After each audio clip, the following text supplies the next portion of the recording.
السلام علیکم دوستو، امید کرتا ہوں کہ سب خیریت سے ہوں گے۔ آج ہم حدیث پڑھ رہے ہیں، آپ غور فرمائیں۔ صحیح بخاری حدیث نمبر 2375۔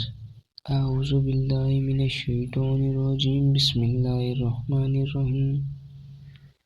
رسول اللہ صلی اللہ علیہ وسلم کے ساتھ بدر کی لڑائی کے موقع پر مجھے ایک جوان اونٹنی غنیمت میں ملی تھی اور ایک دوسری اونٹنی مجھے رسول اللہ صلی اللہ علیہ وسلم نے عنایت فرمائی تھی۔ ایک دن ایک انصاری صحابی کے دروازے پر اس خیال سے باندھے ہوئے تھا کہ ان کی پیٹھ پر اذخر عرب کی ایک خوشبودار گھاس جسے سنار وغیرہ استعمال کرتے تھے رکھ کر بیچنے لیے جاؤں گا۔ بنی قینقاع کا ایک سنار بھی میرے ساتھ تھا۔ اس طرح خیال یہ تھا کہ اس کی آمدنی سے فاطمہ رضی اللہ عنہا جن سے میں نکاح کرنے والا تھا ان کا ولیمہ کروں گا۔ حمزہ بن عبد المطلب رضی اللہ عنہ اسی انصاری کے گھر میں شراب پی رہے تھے۔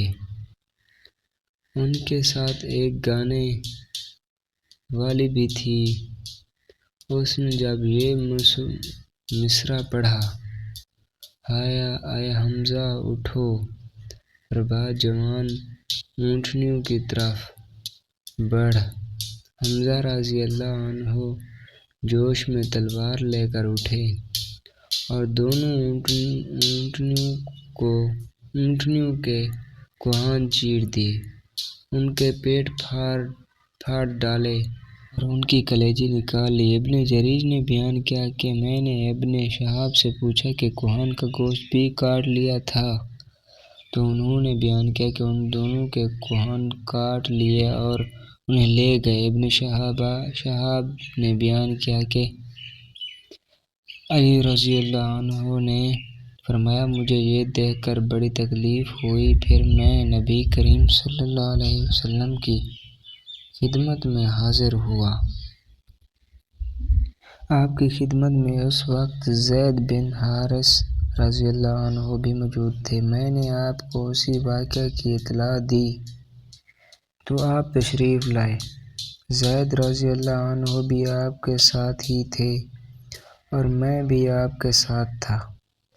نبی کریم صلی اللہ علیہ وسلم جب حمزہ رضی اللہ عنہ کے پاس پہنچے تو اور آپ صلی اللہ علیہ وسلم نے خفگی ظاہر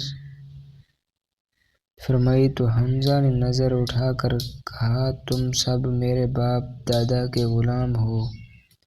نبی کریم صلی اللہ علیہ وسلم الٹے پاؤں لوٹ کر ان کے پاس سے چلے آئے۔